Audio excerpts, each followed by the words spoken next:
ሳይመላለሱ ምድርና ሰማይ ሳይዘረጋ ማራታው ጥረት ሁሉ ሳይኖር ምስጋና ከማለት ይፈልግለት መሰለኝ ያለ ድካም ጋር ሳይስተልገው አናፈራል ትንሽ እንኳን ሳይዘረጋ የሚያጅራት የሰላማችን ራስ ጌታችን ኢየሱስ ክርስቶስ ታስቦ ባለበት ስለማያልፍ ሰማቱ ወይም የትነት በታች በፍጥረት ጉዳይ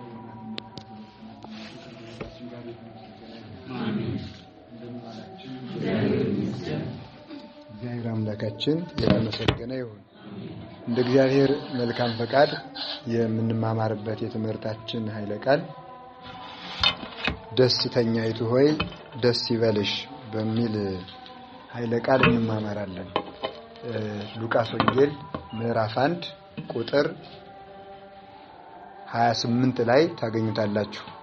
የቅዱስ ገብርኤል ብስራቱ ብቻ ቢጻፍ ብዙ መጽሐፍ ይሆናል። ብስራቱ ብቻ ወበሳድስ ወር በስድስተኛው ወር የምትለው ብቻ አንድ መጽሐፍ ይሆናል። እኛ የምናያት ለድንግል ማርያም ለእመቤታችን ከነገረው አንዷን ቃል ደስተኛይቱ ሆይ ደስ ይበልሽ ብሎ የተናገረውን ይህንን ቃል ብዙ ሊቃውንት ተራቀውበታል። ቅዱስ ዮሐንስ አፈወርቅ አንድ የድርሰት ክፍል አድርጎ ተርጉሞታል። ይሄን ደስተኛይቱ ሆይ ደስ ይበልሽ የሚለውን በጣም ብዙ ሊቃውንት ወልደውበታል።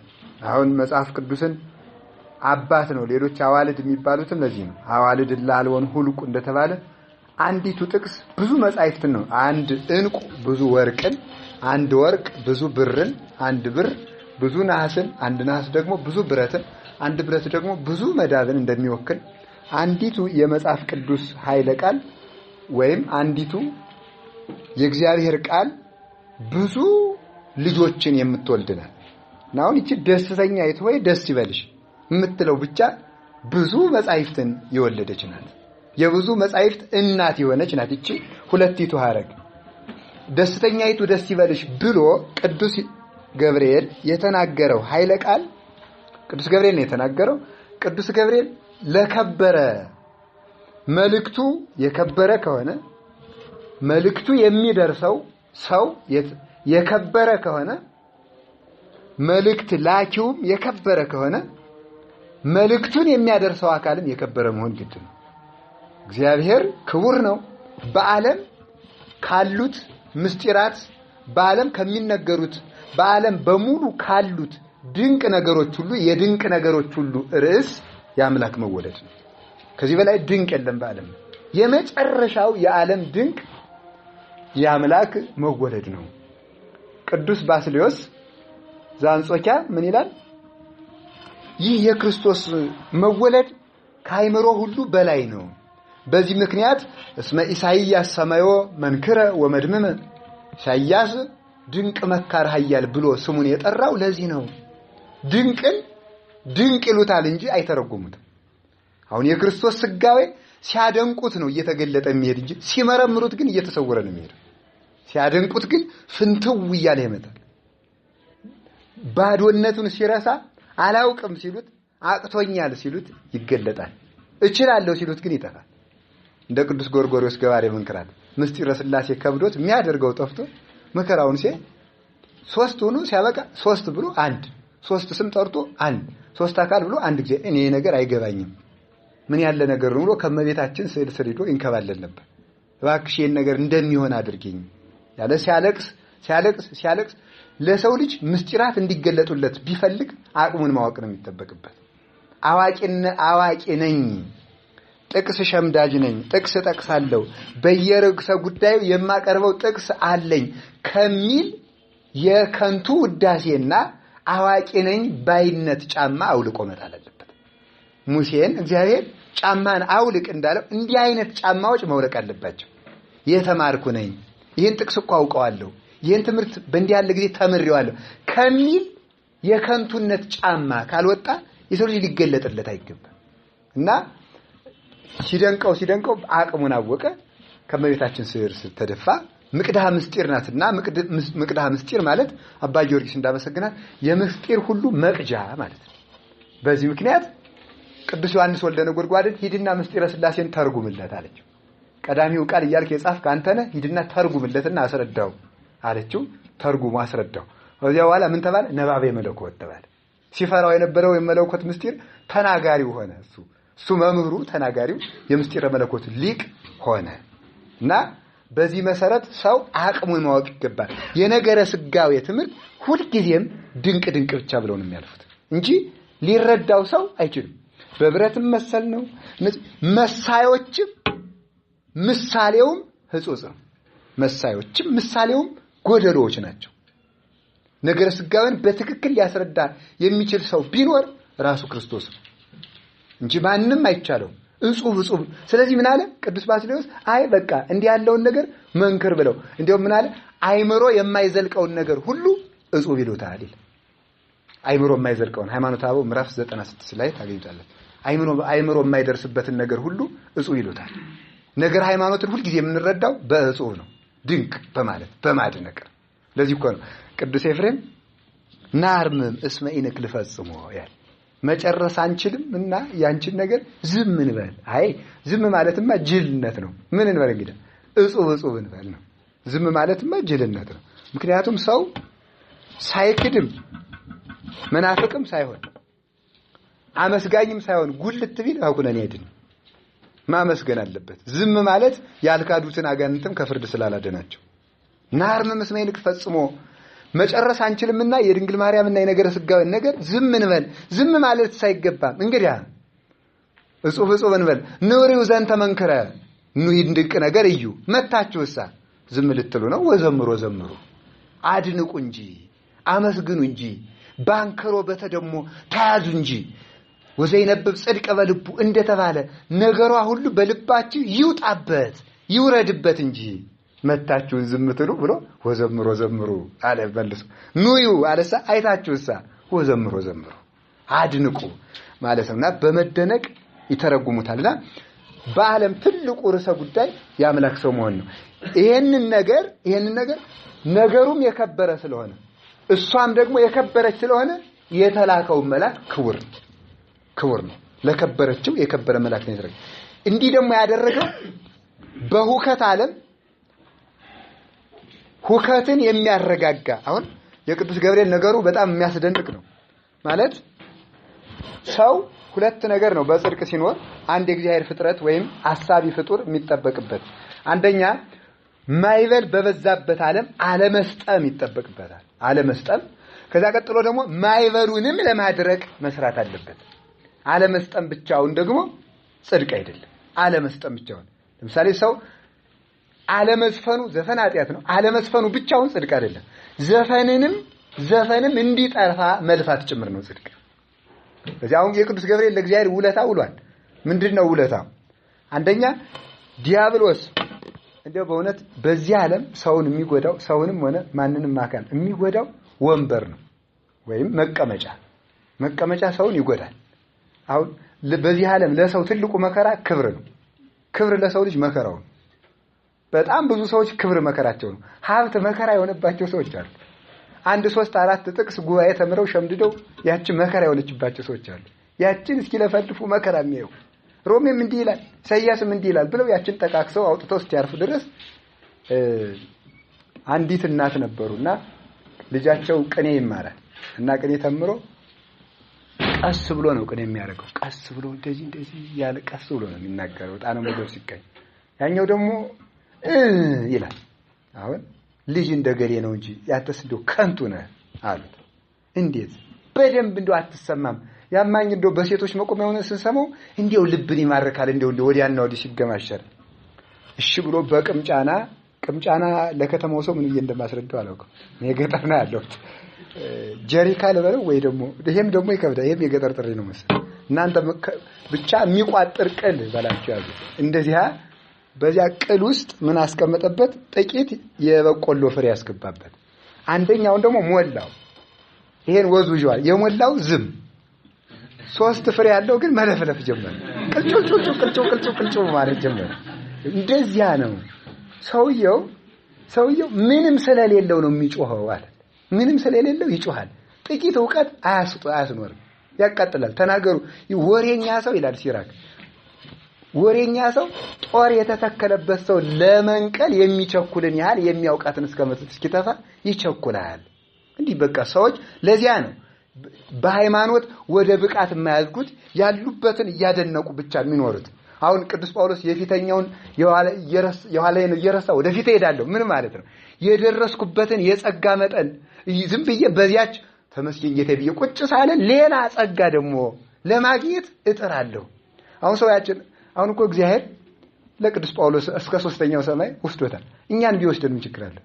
ለወጣኒ ታምር ቢደረግለት ኩራቱ ስለማያስቀምጥ ያችን እያደነቀ እንደው ደግሞ አሁን በዚህ ዘመን በፌስቡክ ሁሉ ሊለቀው ይችላል። ሰው በቅቼ ነቅቼ ብሎ አንስቶ አሁን መልአክ ሊገለጥለት ፎቶ ሊያነሳ ነው የሚሮጠው። ሰው ተቸግሯል። ክብር ለሰው ልጅ በጣም ክብርን መሸከም እንዳለ መቻል ያለ መከራ የለም። ለሳጥናኤል ትልቁ መከራው ክብሩን መሸከም አቅቶት ወንበሩ ላይ ተቀምጦ ሲያየው ቢያየው ከሱ በላይ ሌላ መቀመጫ የለም። ምን አደርጋለሁ እንግዲህ እኔ ፈጣሪ ላይ ነውና አለ። እንግዲህ ተመልከቱ ሰው መቀመጫው ይጎዳዋል። አሁን በስራ አስፈጻሚነት የተቀመጠ ሰው ስራ አስፈጻሚነቱ ራሱን እንደ ሊቅ እንዲቆጠር ያደርጋል። መቀመጫው እኮ ነው። ያንን ተሸክሞ ታች ዝቅ ማለትን ይጠይቃል። ከቤተ ክርስቲያን አምድ እንደ አንዱ ራሱን የሚቆጥር ሰው ይመስላል። እዚያ በኋላ እኔ ከዚህ በኋላ ይሄን ስራ አልሰራም የማይስተካከል ከሆነ ይላል። እሱ ከወጣ ቤተ ክርስቲያን የምትናድን ይመስለው ማለት ነው። ይሄ መቀመጫ ራስን ስለሚያከብር ነው።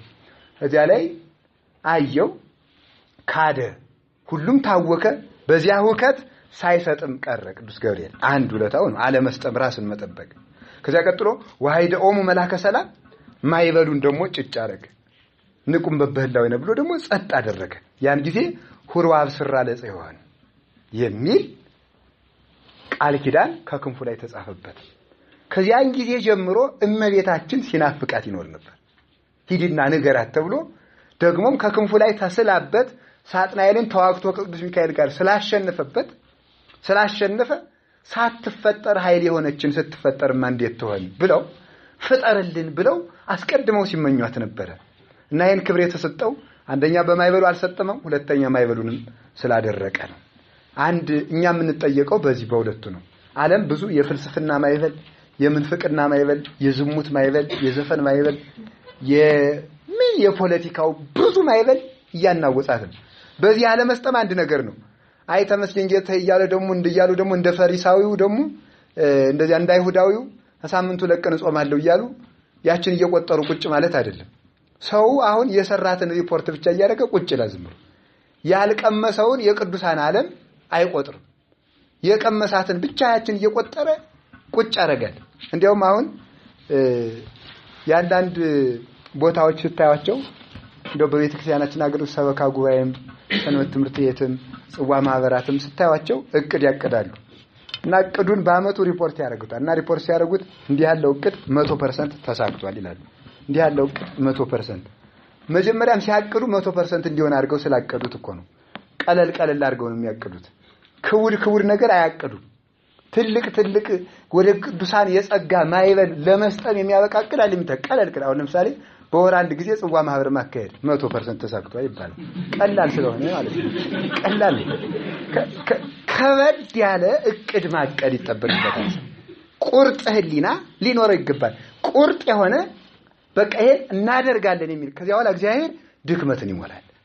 በቃ አሁን እዚያ ቆሮንቶስ ላይ እኮ የምናስታውሰው ጌታ ጾሙ ሲጨርስ ሰይጣን ፈተነው። ታውቁታላችሁ። ሰይጣኑን አሸንፎ ሰደደው። ከዚያ መላእክት ሊያገለግሉት መጡ ይላል። ምን ማለት ነው? ሰይጣንን ድል ለነሳ ሁሉ ወይም ከሰይጣን ታቅቦ የሰይጣንን ሐሳብ እንቢ ብሎ ቁርጥ መንፈሳዊ ህሊና ላለው ሁሉ ረዳት መልአክ ይላክለታል ማለት ነው። ቁርጥ ህሊና እዚህ በመነኮሳት ታሪክ ውስጥ አንድ የሚነገር ታሪክ አለና ሰይጣን ሌሊት ላይ የበቃ አባት አለ፣ የበቁ ቅዱሳን አሉ። ያኛው የበቃው መነኩሴ ሲጸልይ ይታገላል። እየመረረውም ቢሆን ይታገላል። ቢሄድም ሲወል ስለሆነ እዚያም ረፍት ስለሌለ ቢያንስ እሱ ላሰልች ብሎ እዚያው መታገል ነው። ቢነደውም አሁን ጸበል ላይ እየተጠመቀ አለቅም ይላል። ጸበሉ እኮ አላመው ብሎ ነው። እዚያም መም ስለሆነ የሚጠብቀው እዚሁም ልታመም ብሎ ቢያንስ እየጣልኩ ልታመም ብሎ ይታመማል። እና መነኩሴው ሲያቃጥለው እሱ አልሸሽም ሲሉ ይሄ ደግሞ የሰነፉ ሰው ሰይጣን ደግሞ አለ። መንፈቀ ሌሊት ጭልጥ ብሎ እንደተኛለት ካረጋገጠ በቃ ያመልጠኝም ብሎ እንደመዝናናት ሌላ ሰው ፍለጋ ይሄዳል።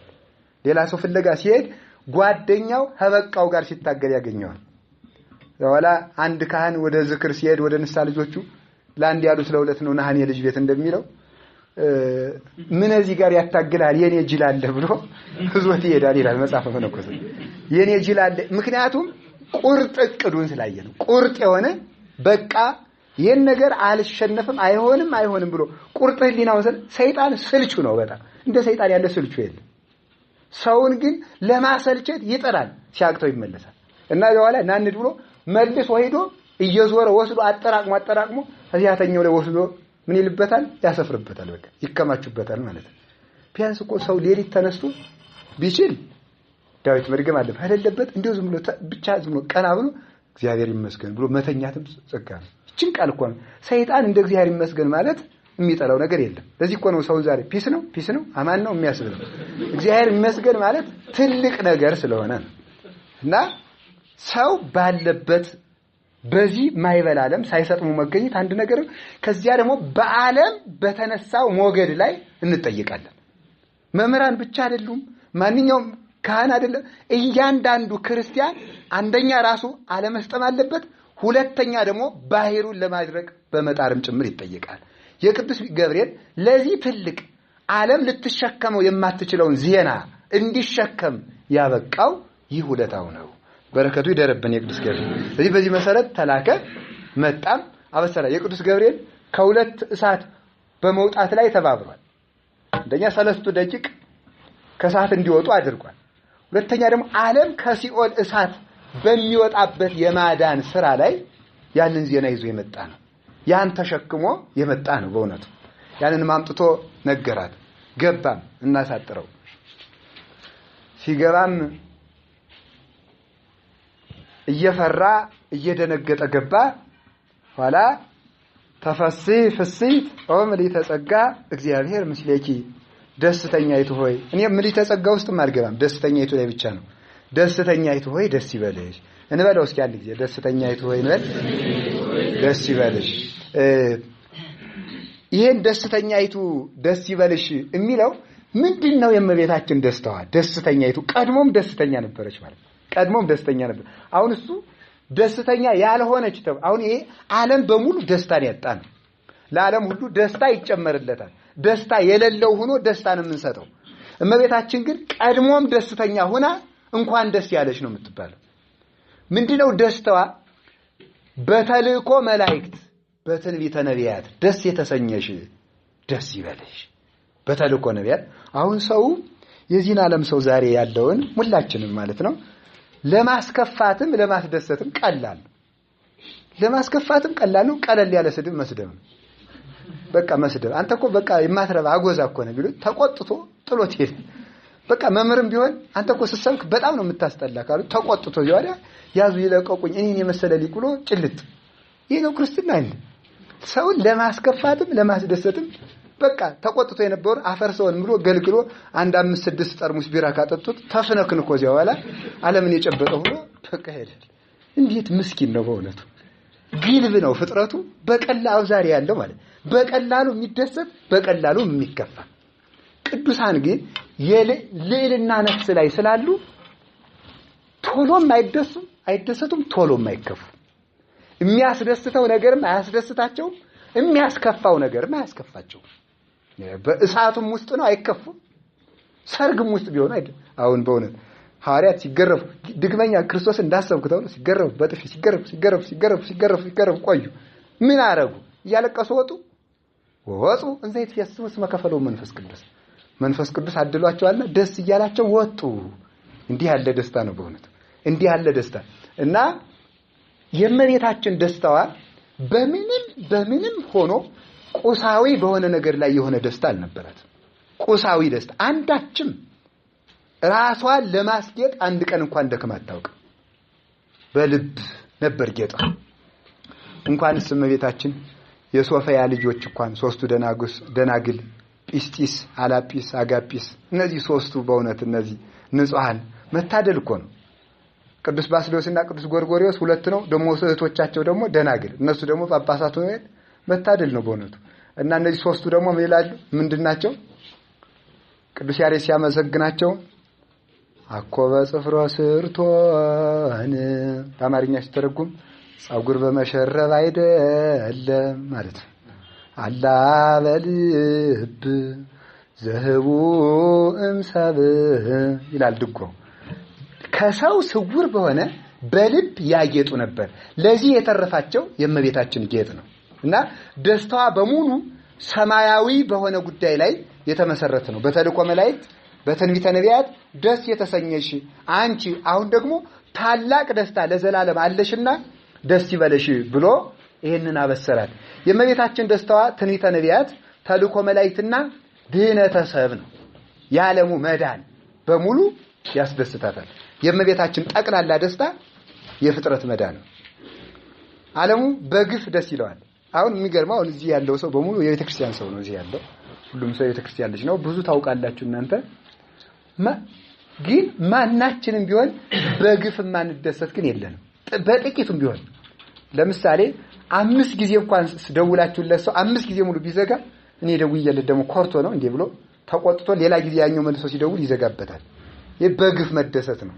ሰው ሲሳደብ ያንን ሰድቦ መልሶ ወጣልኝ ብሎ መደሰት፣ በግፍ መደሰት። ሰው እንዴት በግፍ ይደሰታል? በግፍ የሚደሰት ሰይጣን ብቻ ነው። እንኳንስ በሰውን በሰው አባቶቻችን አውሬን እንኳን በመግፋት አይደሰቱም።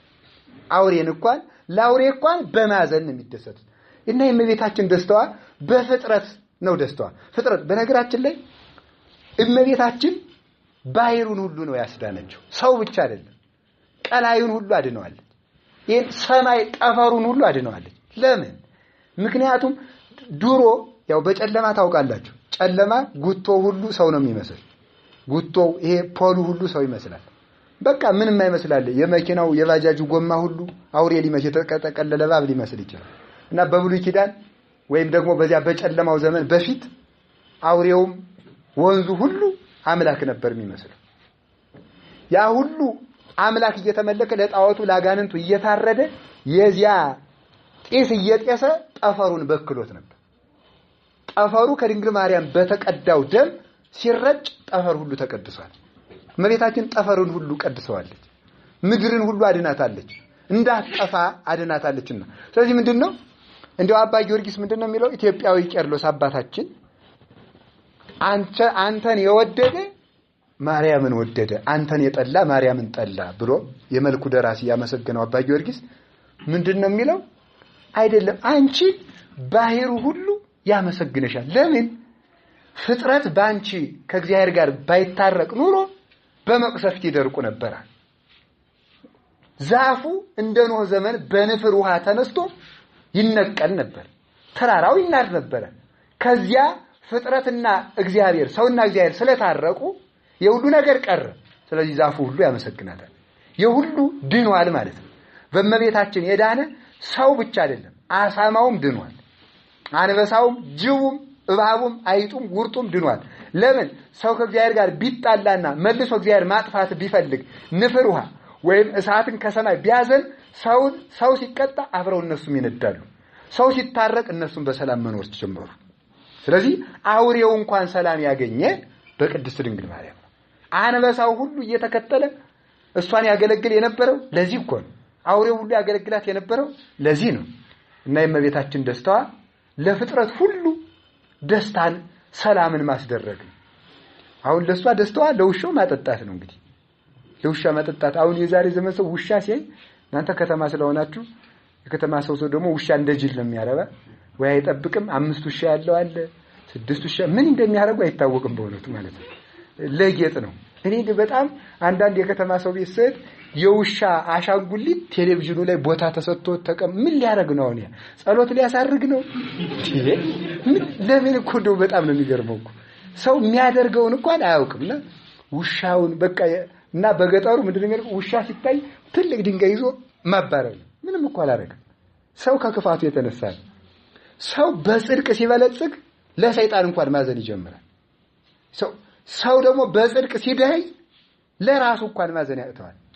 ለራሱ እንኳን አያዝንም እኮ ሰው ለራሱ ክብር አይሰጥም።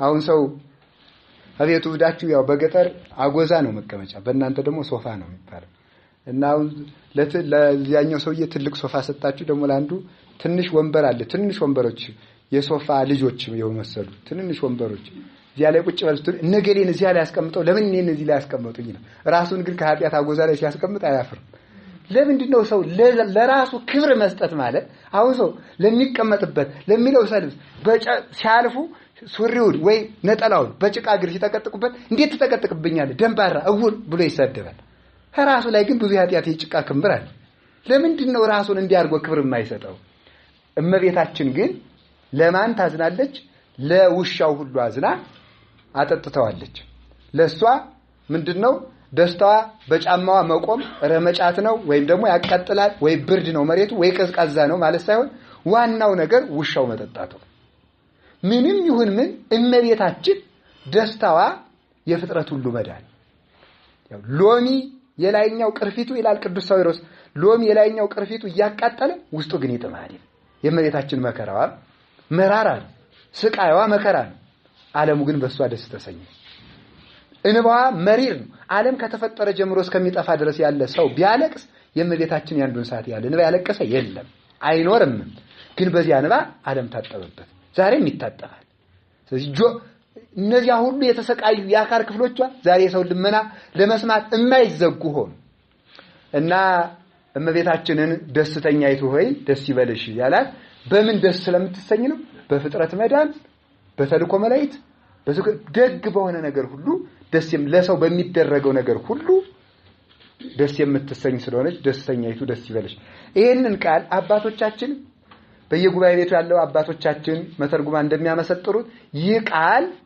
የቅዱስ ገብርኤል ለእመቤታችን የነገረው ደስተኛይቱ ሆይ ደስ ይበልሽ የሚለው ቃል ወንዝ ነው ይላል ኮሪ አይደለም ወንዝ ነው ለምን ወንዙ ኩሬ ቢሆን እዚያው ላይ ያለውን ቦታ ብቻ ታቁሮ ቁጭ ወንዝ ግን እያጠጣ መውረድ ቅዱስ ገብርኤል በእመቤታችን ጆሮ ደስተኛይቱ ሆይ ደስ ይበልሽ ብሎ ያንቆረቆረው ቃል ወንዝ ሁሉ ሆኖ ለፍጥረት ሁሉ ሲንቆረቆር ይኖራል ስለዚህ ምጥ የተያዘው ሳሊ ለነ ቅድስት ሲል ያ የደስታ ጎርፍ ይወርድለትና ወልዶ ደስ ይላል የራበው ሳሊ ለነ ቅድስት ሲል ውሃውን እንኳን ህብስቱን ወለት ጠግቦ በዚያ ደስ ይላል የደከመው ሳሊ ለነ ቅድስት ብሎ በተራ ሃይማኖት ዘይተጸነንስ ማቆም ለቅዱሳን ናትና የማታዘነብን የቅዱሳን ምርኩዛቸው ናትና ተመርኩዞ በዚያ ደስ ይለዋል ብቸኛ የሆነው ርግብን ተተየውጾሙ ለባይታውያን ትባላለችና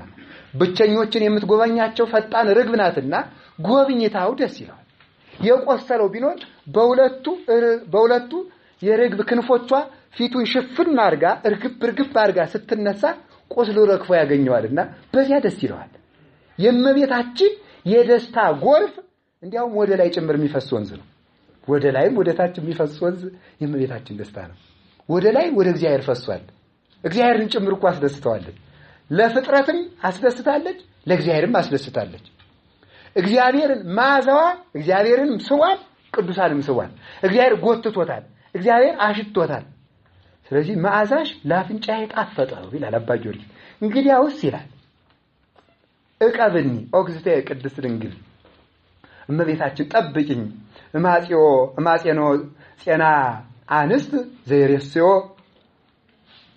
ለልብ ወራዙት ይስርር ከማህራዋ ዘሃርበደ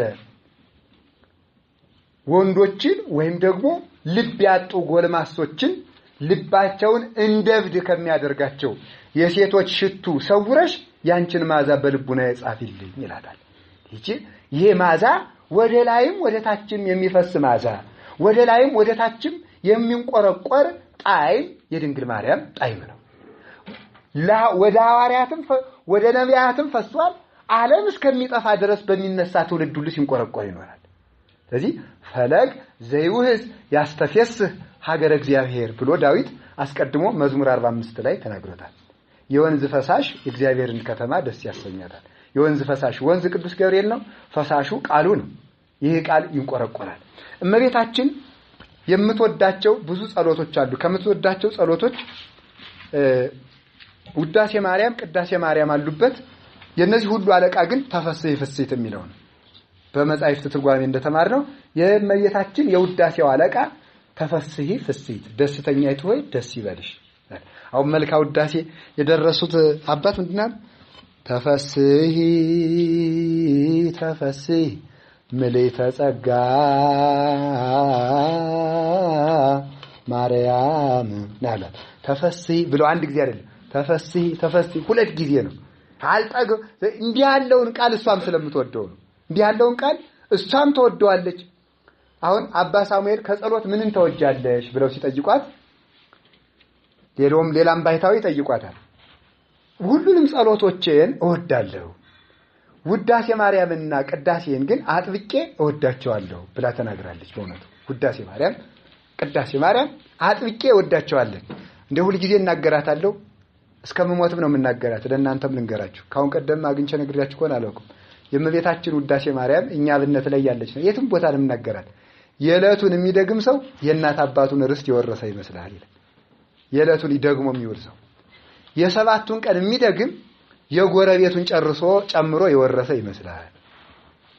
ምንም ሳይደግም የሚውል ምን ይመስላል ሲባል ደግሞ ምንም ሳይደግም የሚውል ሰው ቤት ድግስ ተጠርቶ ሄዶ ሊበላ ሄዶ ሌሎች እንግዶች ተቀድመውት ገብተው የሥጋ ወጥ በልተው ለዋላ እነዚያ በልተው ሲጨርሱ እሱ በር ላይ ደርሶ የነዚያን እጅ ሰራተኞች አስታጥበው እጣቢውን በር ላይ ሲደፉ ሳያዩ ተሱ ላይ ደፍተውበት ብለው ጠርተው እንዴት ይጣቢ ደፉብኛል ብሎ ተቆጥቶ ሲመጣ ደግሞ መንገድ ላይ ሲደርስ ይወጡ ሽታ ትዝ ብሎት ይጠሩኝ ቢሆን ብሎ ዘወር ሲል ድንጋይ እየሰበረው የሚሄድ ይመስላል።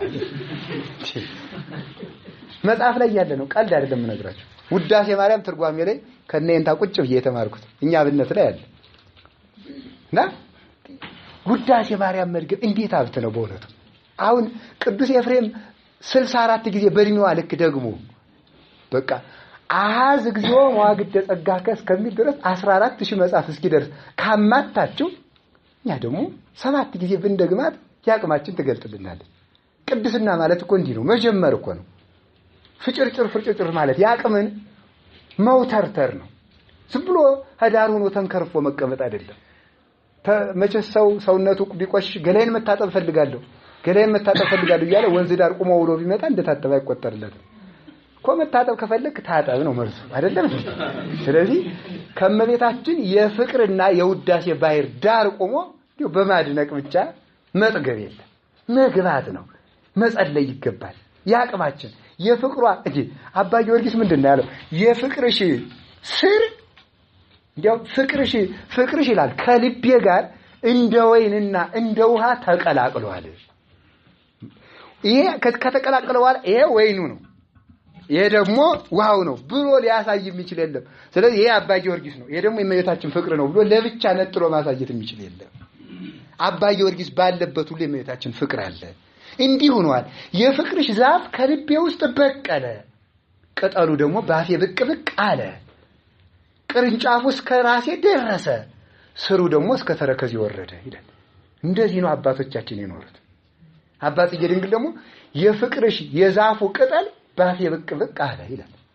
ሰው የነገር ቅጠል ነው ባፉ ብቅ የሚልበት፣ ወይ የስድብ የወግ ቅጠል ነው ብቅ የሚልበት። ብቅ አለ ከአባቶቻችን አፍ ብቅ የሚለው ተፈሥሒ የሚል ቃል። እንዲህ ያለ ዛፍ ስር ሰዶባቸው እንዲህ ያለ ቅጠል አውጥተው እንዲህ ያለ አበባ አብበው እንዲህ ያለ ፍሬ ያፈራል።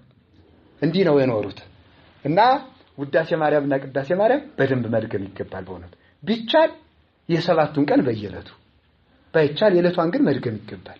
ሳሊ ለነ ቅድስት ማለት ደግሞ ቅዱስ ያሬድ ምንድነው ይታጸው አናቀጸች ይብሏል። ደጆችሽ አይዘጉም ብሏል። ምን ማለት ነው? ጆሮዎችሽ ልመናን ጠገብኩ አይሉም። ጆሮዎችሽ ጸሎትን ጠገብኩ አይሉም። ያሚጥራት ለሁሉም የተከፈተ ሰፊ ጆሮ አላት። ለሁሉም በቂ መልስ የሚችል መመለስ ስልጡን የሆነ ስልጡን የሆነ ፈጣን የሆነ ኃይል አላት። እንደው አባቶቻችን ሲተረጉሙ ይላሉ አንድ ሰው ነበረና ሁለት ባልና ሚስት አይባልም መሰል ነው። አንድ ባልና ሚስት ነው የሚባለው አንድ ስለሆነና ሁለት ባልና ሚስት ከተባለ አራት ማለት ነው። እና ሲኖሩ ያው በጾም ተራክቦ መፈጸም ነውር ስለሆነ እንከላከል ተብለው ቃል ተገባቡ። እግዚአብሔር ይቀየማል ብለው ቃል ገቡና አንድ ቀን ሰውየው መጠጥ ክፉ ነው እንደምታውቁት። ያው መጠጥ ከነደፈውና እባብ ከነደፈው ማን ይበልጣል ሲባሉ ሊቃውንት እባብ የነደፈው ነው ጥሩ ይላሉ። ለምን? እግሩ ላይ ቢነድፈው ወደ ላይ እንዳይወጣ አጭኑ ላይ እናስረዋለን። መጠጥ የነደፈው ግን እምኑ ላይ ይታሰራል። መላውን ስለተመረዘ የት ላይ ይታሰራል? ኮዱም ተመርዟል፣ ጭንቅላቱም ተመርዟል፣ እግሩም ተመርዟል። የት ላይ እናስረዋለን? እና ጠጥቶ ሰውየው አብረን መተኛት አለብን። ጾም ነው እኮ ቃል ገብተናል፣ እግዚአብሔር ይከፋዋል። እንዲህ አድርገን ምን ወልደው ልጅ አይረባም ትሏል። ግድ የለም ግድም አለው እንጂ እንዲያ ብሎ ወለደ፣ ተጸነሰ። የዚያ ልጅ ደግሞ የዚያለት ዛሬ የተወለደው አለች ሴትዮይቱ ክብርት የከበረች ሰው ናትና እግዚአብሔር የምትፈራ ሚስት ስለነበረች ዛሬ የተጸነሰው ልጅ ሕግ አፍርሰን ጸንሰነዋልና የሰይጣን ነው አለች። ኋላ ተወለደ። ይሄ ልጅ ተወልዶ አድጎ ዱብ ዱብ እያለ እየሄደ ሲል ሰይጣን መጣና አንድ ቀን በይ የሰይጣን ልጅ ነው ብለሽ ቃል እንደገባሽ ልጃችን ስጭና አለ። ቸገራት። በየጊዜው እየመጣ ይነግራታል ሰይጣን እያለ ልጃችን አንቺ ይላታል። ልጁ ደግሞ ያምራል። ሲወጣ ባቱን ሲገባ ደረቱን እያየች ታለቅስለት ነበር ይላል። ምን ሆነሽ ነው? ምን አስከፋውሽ ይላታል። ልጁ ደግሞ ገራገር ነው። አይ ምንም አይደል፣ ምንም ሆነ ምን ግን ልጄ የእመቤታችን ውዳሴ ማርያም አታቋርጥ ትለዋለች። እንዳትነግረው የሰይጣን ልጅ ነህ አይባል። እንኳን የሰይጣን ልጅ ነህ ብለን የእግዚአብሔር ልጅ ነህ ብለነውም ዛሬ ጽድቅ የሚሰራ የለም። የሰይጣን ልጅ ነህ አልነው ማንኛውም መባባስ ነው ደግሞ። እና እንደዛ ስትለው ትምህርት ቤት ሰደደችው። አባ መምሩ ደግሞ የበቁ ስለነበሩ ባፍ ብቻ የበቃ አይደሉም፣ በስራቸው ሁሉ የበቁ መምህር ስለነበሩ ህይወቱን እያዩ ሰይጣን ለሰይጣን ተላልፎ የተሰጠልኝ ስለነበር ያልቁሱለታል። አይ ምን ሆነው ነው መምህር ሲላቸው ምንም ሆነ ምን ግን ልጄ የእመቤታችን ውዳሴ ማርያም አታቋል ይሉታል። ሲደግም ለዲቁና በቅቶ ቅዳሴ ገባ። ሰይጣን መቅደስ ይገባል፣ ይሄን ታውቃላችሁ። ይገባልና ገብቶ ኋላ አንድ ቀን ሲቀድስ ቢያየ መቅደስ ያ ዲያቆን እየቀደሰ ኧረ ጥጋ ኧረ በስመ አላለም እኔ ነኝ አልኩ። እና ዛሬስ የኛ ልጅ ማን አሰለጠነውና ቅዳሴ ገባ? ደግሞ ዛሬስ የኛ ልጅ ማን ነው እዚህ የከተተው ብሎ ተናዶ መቅደስ ገብቶ ተሸክሞ ይዞት ሄደ። ልጁ ተሸክሞ ይዞ ሄዶ ገደል ሊከተው። በሚገርም ሁኔታ እመቤታችን መጣችና አፍጣኒ ተረዴት ማርያም በጊዜም እንዳቤው አጸባ ላይንም ቀራነባ ካይ አይንን ጭፍን አድርጎ ግልጥ ከሚያደርጉት ቅጽበት በፈጠነ ከጽርሐ አርያም ተነስታ በርባሮስ እንኳን ሄዳ ዙራ ጽርሐ አርያም ትደርሳለች። ይሄማ ቀላል እኮ ምንዋ ነው ይሄ ሁሉ ነገር? ቆይ እንጂ ሰው ለምንድን ነው ግን የእመቤታችን ቃል ኪዳን የሚገባበት? እኔ እንደው በእውነት ለመናፍቃን ስለእመቤታችን መጥቀስም ማስረዳትም አያስፈልግም። እንዴ ቀምሳይ ነው መልሱ። በቃ ቀምሰው ካልሆነ አይገባቸውም። እንዴት ብለን ልናስረዳ እንችላለን? አምላክን ከመሸከም የሚከብድ ለምናል? አሁን እንዲህ አለ 78 ምናምን አምላኩን የካዳ አስማረች ምንድን ነው ይሄ? አምላክን ከመሸከም የሚከብድ ምን ከባዱ ጨርሳለች።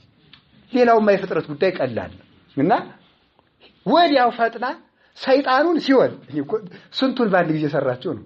ሰይጣኑን ሲወል አደረገችና ልጁን ቄሱ ሰላም ለክልኩሙ ሲል ምስለ መንፈስ ከለማለት አበቃች። እንዲህ ያለ ፍጥነት ያላት እናት ናት እመቤታችን። ስለዚህ ተፈስይ ፍስይ እንዲህ የማደርግ ሁሉ ስልጣን የተሰጠች ደስተኛይቱ እመቤታችን ደስ ይበልሽ ለዘላለሙ ለሷ ክብር ምስጋና ይሁን። ስለዚህ ሁሉ ጊዜ ተፈስይ ፍስይ ቅዱስ ዮሐንስ አፈወርቅ በሃይማኖተ አበው ላይ እዚህ ታምረ ማርያም የምንሰማው ሙሽራ ከጫጉላው እንዲወጣ እግዚአብሔር ካንቺ ወጣ እመቤቴ ማርያም ደስ ይበልሽ የሚለው የቅዱስ ዮሐንስ አፈወርቅ ቃል ነው። ሃይማኖተ አበው ላይ አለና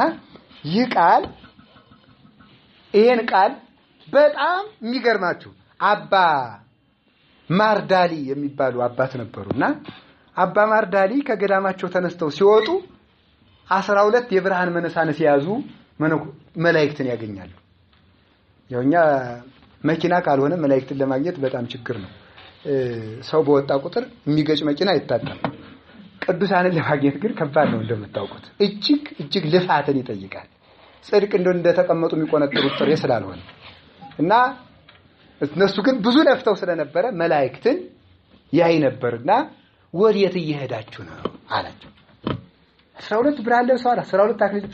ቅዱስ ዮሐንስ አፈወርቅ ደስተኛይቱ ሆይ ደስ ይበልሽ የሚለውን ትርጓሜ ሲተረጉም ልንሰማ አሉ።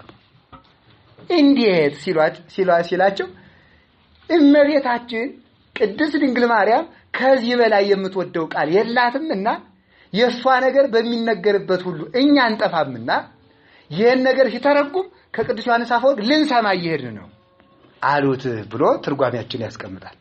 እና እመቤታችን በጣም የምትወደው ተፈሲ እግዝእትየ ቅድስት ድንግል እንተ ብኪ ተበትከ ማይሰረ ሔዋን ማይመሚ የሔዋን ጽኑ ማሰሪያዋ ባንቺ የተቆረጠላት እመቤቴ ማርያም ሆይ ደስ ይበልሽ። ጽኑ ማሰሪያዋ አሁን በእውነት ደስታ ከሶስት አያልፍም። ደስታ የተራብክ ትጠግባለህ፣ የታሰርክ ትፈታለህ፣ ያጣህ ታገኛለህ፣ ከተጨመረም የታመምክ ትፈወሳለህ። ከዚህ በላይ ደስታ የለም። ወይም ደግሞ የደነቆርክ ታውቃለህ፣ የምታውቅበት ጊዜ ደርሷል፣ አይዞህ ሊቅ ትሆናለህ። በቃ ይሄ ነው እንግዲህ ደስታ። ወይም የተራቆትክ ትለብሳለህ፣ ወይ ደግሞ ሹመት ከፈልክ ትሾማለህ። ምን ከዚህ በላይ ምን ሌላ ምን? እንግዲያውማ ታዲያ ከባርነት ነፃ ትወጣለህ ከሆነ የነፃነታችን ቃል አካላዊ ቃል ኢየሱስ ክርስቶስ የተጻፈባትን አሁን ሰው ከባርነት ነፃ ነህ የሚል ደብዳቤ ሄዳኛ ተቀብሎ መሄድ ደስ የሚለው ከሆነ አካላዊ ቃል የተጻፈባት የሰሌዳ መለኮት የምትባል የዓለሙ ሁሉ ነፃ ይችን ደብዳቤ ባንገቱ ማያስራት ማለት ነው። ባንገቱ ማያስራት በእጁስ የማያስራት በልቡም ዝናብ እንዳይመታብኝ ብሎ ባይድ ማይደር ሰፍቶ ማያኖራት ማለት ነው። ቂስ እንዳያጠቁራት ብሎ በልቡም ስለዚህ ፍቅርሽን በልቤ ጻፍኩት ላንቺ ተገዥነቴን በልቤ ጻፍኩት ይላል አባ ጊዮርጊስ። እንግዲህ የሚሰርዝብኝ የለም፣ በረዶም ቢሆን እሳትም ቢሆን የለም። ያስኩሽ በህሊና እጅ ነው። ይሄኛውን እጅማ ጋሬጣ ሲግጠው ችግር ነው ልለይ ይችላልው። በህሊና እጅ ይዤሻለሁ ይላል። የታሰርክ ትፈታለህ ከሆነ ደስታ ከዲያብሎስ እስራት ያስፈታችን ማን ሆነችና? የተራብክ ትጠግባለህ ከሆነ እንግዲያውስ ዓለም የጠገበባትን መሶብ ባንገቱ ተሸክሞ የማይዞር ማለት እንግዲህ ይችን መሶብ ተሸክመ ራብ ድጋሚ አይርብም ቢባል ይችን መሶብ የማይሸከም ማለት ሁሉ ጊዜ በመከር ብቻ ያፈራች ክረምት ግን ቅጠል ብቻ የማትሆን ሁሉ ጊዜ የምታፈራ ዛፍ አለች የተባለ ሰው ቢኖር እዚያች ዛፍ ስር አለቅም ብሎ ቁጭ የማይል ማለት ተፈርዶ ነው። የሚንቀለቀል ቀትር ወይም ሐሩር ቢኖር ከዚህች ጥላ ረፍ ተብሎ ዛፊቱን ቅጠሉ አይጠወልግም ተብሎ ወይም ደግሞ በረዶ አይመታም በረዶ ማታስገባ ዛፍ ነው ቢባል ከዚያች የማይጠጋ ማን ነው?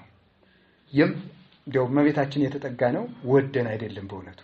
እንግዲህ ይህ ውሃ ያነጻል ታጠብ ከተባለ ይህ ውሃ ጥምን ይቆርጥልሃል ከተባለ ትረካለህ በዚህ ውሃ ከተባለ እንግዲያውማ የዓለሙን ሁሉ የኃጢአት እድፍ የታጠበበትን ማየ ሕይወት ክርስቶስን ወደምታፈልቅ ወደ ድንግል ማርያም የማይመጣ ማን ነው?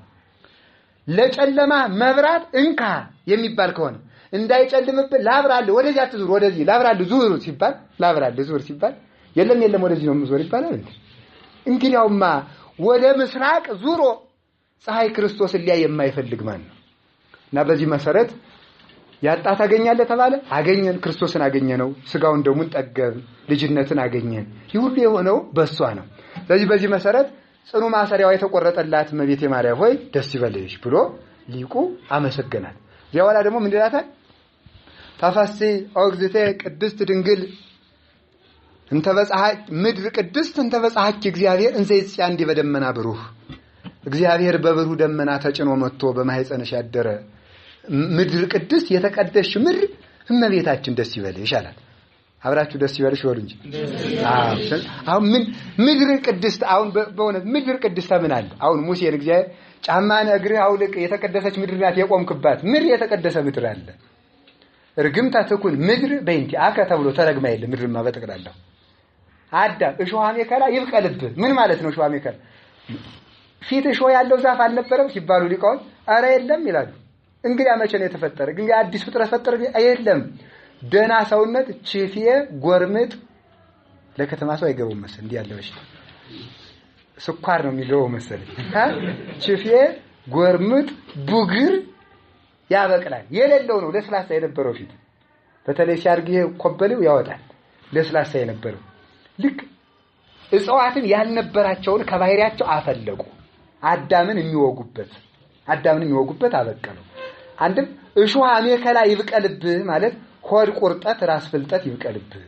በሽታ የመጣው በዚህ ነው። አንድም ደግሞ ፍትወታት እኩያት ኃጣው እርኩሳት ኃጢአት ይውጣብህ ይውረድብህ ማለት ነው።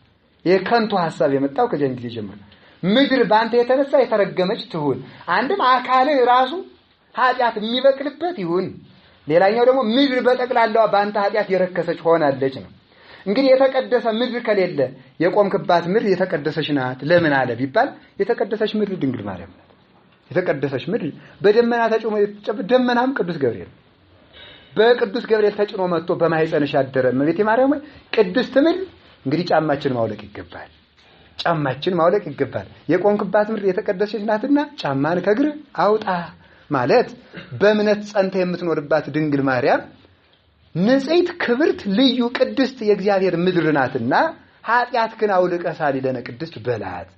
ፍልስፍናህን ጥርጥርክን ክደትክን ይህን ሁሉ ወዲያ ይህን አሸንክታብክን አውልቀህ ጣልና ብቻህና እግርህን ንጹሕ እግረ ልቡናህን ይዘህ ና ማለት ነው። ስለዚህ ምድር ቅድስት እመቤታችን ደስ ይበልሽ የተባለ ትመሰገናለች ማለት ነው። ከዛ ባለፈ እንደው በመጨረሻ አንድ ነገር ልናገርና ትምህርት ይላጠቃል። ምንድነው የተናገራት? እንዲህ ብሏታል። ሙሉውን ተፈሥሒ ማርያም ተርጉሚ ሃይማኖተ አበው ገዝታችሁ እንድታነቡ በዚያው እንግዲህ እያመለከትኳችሁ ማለት ነው። እንግዲህ እስቲ እንደው ድፍረት ካልሆነ አንድ ጥያቄ ልጠይቃ ይሆናል። ያው ክርስቶስ እንኳን በዱላ ተደፍሯል። ብትደፈሩም ከክርስቶስ አትወጡም። እና የምጠይቃችሁ ምንድነው እስቲ ቴዎዶጦስ የሚባል ሰው ሰምቶ የማያውቅ እጁን ያውጣ። ቴዎዶጦስ አውጡ። መቼስ እንዴት ይደረግ የማያውቅ ነው። ሰምቶ የማያውቅ ቴዎዶጦስ የሚባል ስም ሰምቶ የማያውቅ።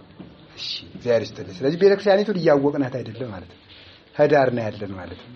እና አሁን እኛ በቃ ሰው በቃ ኮርስ ወስጃለሁ ይላል። አምስቱ አዕማደ ምስጢር፣ ሰባቱ ምስጢራተ ቤተክርስቲያን፣ ነገረ ሃይማኖት ተምሬያለሁ በበቂ ሁኔታ ይላል። ያላወቅነው ደግሞ ብዙ ባሕር አለ። የቤተክርስቲያናችን ሊቃውንት እንኳን አናውቃቸውም። እነሱን ካላወቅ ትምህርታቸውንም አናውቅ። ትምህርታችን ካላወቅን ቤተክርስቲያኒቱን በመላት አላወቅናትም ማለት ነው። እንድናነብ እንደው በዚያው ለማሳሰብ ነው።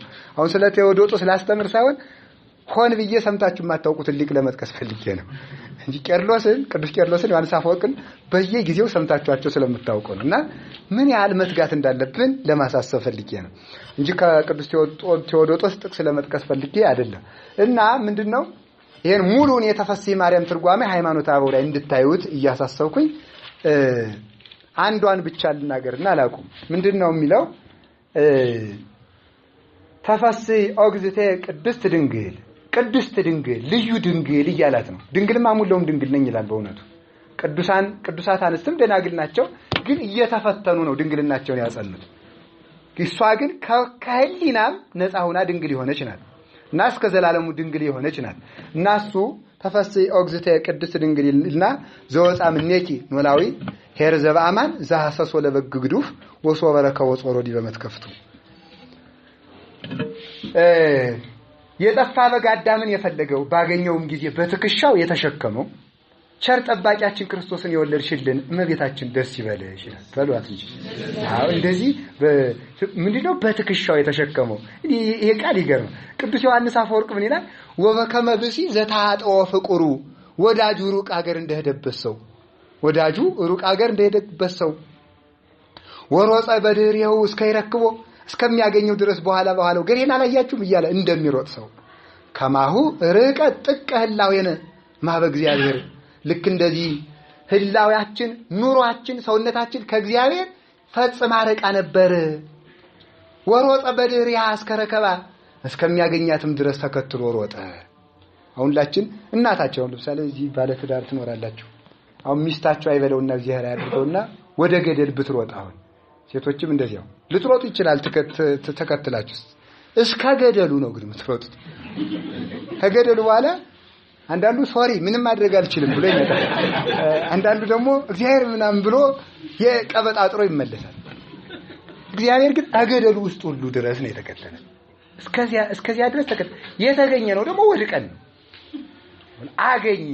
አግኝቶስ በትከሻው ተሸከመ። ከራሱ ጋር አስተካከለን፣ አምላክነትን ሰጠን። ምን ያድርግ እንግዲህ እግዚአብሔር? ቀዳሜ ጸጋ ኢየሱስ ክርስቶስ። በእውነት አለ እዚህ የቀዳሜ ሊጦል ላይ ቀዳሜ ጸጋ ኢየሱስ ክርስቶስ ብለን እናመሰግነዋለን። ምን ማለት ነው? ቀዳሜ ጸጋ የባህሪውን የጸጋ አድርጎ የሚሰጥ አምላክነትን እንኳን ሳይሳሳ የሰጠ እንዴት አድርጎ እንደወደደ ታስተውላለህ? ህዋው ላይ እኮ ያስቀመጠህ እንዳይመስልህ፣ ወይ ጠፈር ላይ እኮ አላስቀመጠህም፣ ወይ ሶስተኛው ሰማይ ወስዶ እኮ ራሱ ጋር አስተካክሎ በዙፋን አስቀምጧል ይላል። ዛሬ እንዴ ግሩም እኮ ነው። ባጋንንት ከመጠቅጠቅ ወጥቶ ባጋንንትን እስከ መርገጥ ድረስ ማደግ እስከዚህ ድረስ እንዲህ ያደረገችልን ደግሞ እመቤታችን ናት። በትከሻው ተሸከመው። አንድም ትከሻ የተባለ ልዕልና ነፍስ። እስቲ ልዕልና ነፍስ በሉ። ልዕልና ነፍስ የሚባለው ይሄ ምንድነው? አንድን ነገር አቅልሎ የማየት ብቃት ደረጃ። ለምሳሌ አሁን ሰው ይሄ አትሮንስ አለ። ይሄ አትሮንስ እዚህ ላይ ሲደረግ እዚህ ላይ ሰውየው ሆኖ ቢያየው አዘቅዝቆ ትንሽ ነገር መስሎ ይታያል። ከፍ ሲል ደግሞ ጥቂት ያንሳል፣ ከፍ ሲል ደግሞ ጥቂት ያንሳል፣ ከፍ ሲል ደግሞ ጥቂት ወደ ደመናው ተጠጋ ዝም ይላል። አንደኛውን ከፍ ካለ ደግሞ ላይ መታየቱም ይጠፋል። አሁን ቅዱሳን እንዲህ ናቸው። በክብር ከፍ ሲሉ ቤተ መንግስቱ ሁሉ ምንም አይመስላቸው እያደጉ። ለዚህ እኮ ነው አቡነ ተክለ ሃይማኖት ሞተ ለሚጅሉ ዛሬ ግን ጸድቋል ይቅር በለኝ እንጂ ድሮ ነው ጅል ያልኩት። ዛሬ ግን አቡነ ተክለ ሃይማኖት አጽድቀውታል። እና ምንድነው የሚለው አቡነ ተክለ ሃይማኖት ስምክር ብትሰጠኝ አላቸው። ስምክር ብትሰጠኝ የመንግስቴን እኩሌታ እሰጥሃለሁ። አይ አሁን ይሄ አቡነ ተክለ ሃይማኖት ምንድነው? ከፍ ሰማይ ለተቀመጠ ሰው ድንጋይ የዝንብ ያህል ይታያል እንዴ? በልዕልና ለተቀመጡ ሰዎች ቤተ መንግስት ምናቸው? አሁን ስለዚህ ምን አሉት? አይ መንግስት ከሰ ይላል።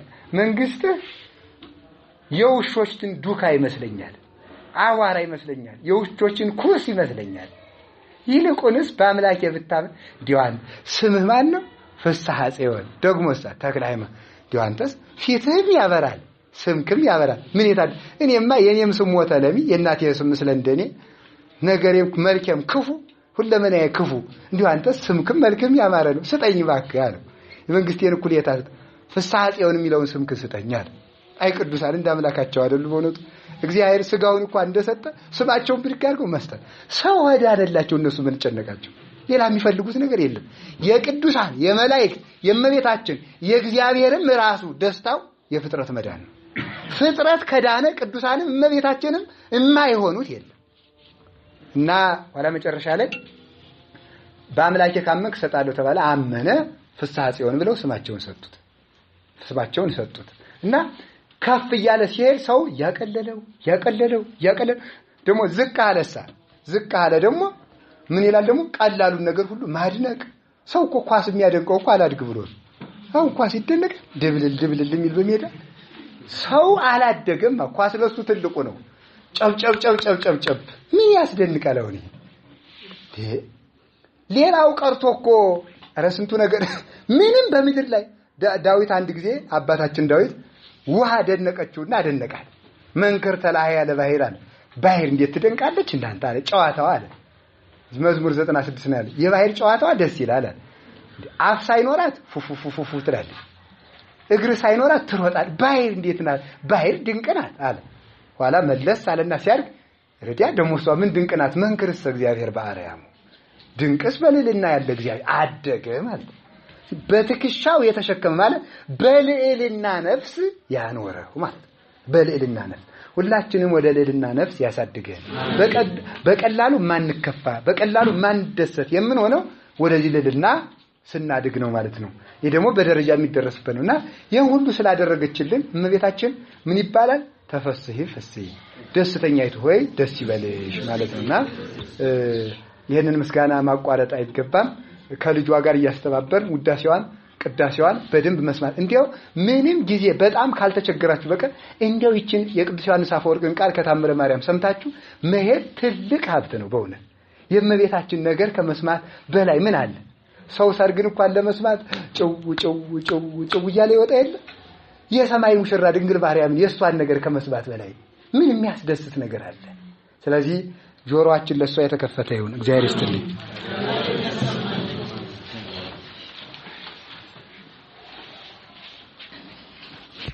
ተፈስሒ ፍስሕት ደስተኛይቱ ሆይ ደስ የሚለውን ቃሉን በዚህ ስፍራ ሰብስቦ በክብር አባታችን በኩል እንድንሰማ የፈቀደልን አምላካችን እግዚአብሔር ስሙ ለዘላለም የተመሰገነ ይሁን። ክቡር አባታችንን እግዚአብሔር አምላክ ቃሉት ያሰማልን፣ ቃሉት ያሰማልን።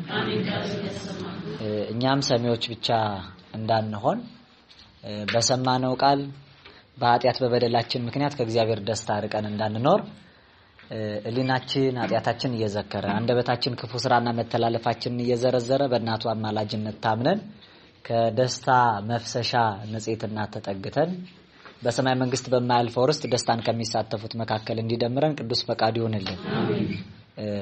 ዛሬ ያው ትልቅ በዓል በቤተክርስቲያናችን ይታሰባል አይደል? ምንድነው? አቤት ያው ተፈሲ ፍስሕት አይደል? ያው ስርዓቱ ተፈሲ ፍስሕት ነውና እሱ ይታሰባል። ታላላቆቹ ደስተኞቹ እነ ደቅሲዮስ እንዲህ ያለውን የምስራች እንዲህ ያለውን ቃል የሚሰማበት ጊዜ ተወለደ ከማለት ጽንሰቱን ለማስቀደም ፍጹም በሆነው ቁጥር ምሳሌ በሰባተኛው ቀን መጋቢት 29 የሚታሰበውን በዓል በዛሬው አንጥተው እንድናስብ አድርገውናል። ይህ ቃል ለፍጥረት ደስታ የምስራች የሚሰበክበት ጊዜ ነው። በተለይ ሕማም ከሚዘከርበትም መጋቢት 29 ሕማም መከራ የሚታሰብበትም ጊዜ ነው። ከዚያ ጊዜ ለይቶ በቃ ደስታውን ፍጹምና ሙሉ ለማድረግ ለልደቱ በቃን ደረስን እያልን በተስፋ ፍጻሜ ነቢያት ደጅ የጠኑትን እኛ ግን አገኘን ብለን በሙሉ ደስታ እንድናከብር ነው ዛሬ የሚከበረው። የሚገርማችሁ ከነገ በስቲያ ደግሞ ያው የደስታ ማረፊያ የሆኑት ቅድም ለጽዮን ለድንግል ማርያም የደስታ የምስራች መገለጫ የሆኑት ፍስሐ ጽዮን ተክለ አብ ተክለ ወልድ ተክለ መንፈስ ቅዱስን ልደታቸው የሚታሰብበት ነው። ብዙዎች በልደቱ ደስ ይላቸዋል ተብሎ መጥምቅ ዮሐንስ እንደተነገረለት በእነዚህ ቅዱሳንም ደስታ ብዙዎች ተደስተዋል። ከመቤታችን ደስታ የምስራች በኋላ ጌታችንን ወልዳ ለዓለም ሁሉ ታላቅ የምስራች ደስታ ነግራቸዋለሁ ብሎ መልአኩ እንደወረደ ይህ ደስታ ለፍጥረት ሳይመጣ በፊት ደስተኛ ሆና አዳም ያዘነው ሐዘን ሳታዘን የኖረች ደግናት እመቤታችን ተሰጣናለችና ይሄንን የሰጠን አምላካችን ይክበር ይመስገን። እዚህ ተአምረ ማርያም ላይ ሊቁ ቅዱስ ደቅሲዮስ ማለት ነው ወዘን ተንዘይብል ሰማ ደቅሲዮስ ወጻሐፈ ውስተ መጽሐፈ ተአምሪሃ ለእግዝእትነ ማርያም ከመያነበው ምእመናን ይላል። ይሄንን ሲል ደቅሲዮስ ሰምቶም ዝም አላለም። ምእመናን እንዲያነቡት በእመቤታችን ተአምር መጽሐፍ ውስጥ ጻፈው ይላል። ማን እንዲያነበው? ይሄንን በጉባኤ ቤት ሲነገር አባታችን ሰምተው ዝም አላሉ። እኛ እንድናነበው ደግሞ በእኛ መካከል ጽፈውታልና ይሄን ምስጢር የሚጻፈውና የሚነገረው እኛም ያው መፈራረጃ እንዲሆነን አልሰማንም እንዳንል ከፍቅሯ እንዳንናወጽ ከዚህ ደስታ እንዳንለይ ነውና ይሄን ደስታ ጠብቀንና አጽንተን ከበረቱ እንዳንለይ ፍጻሜያችን ያሳምርልን።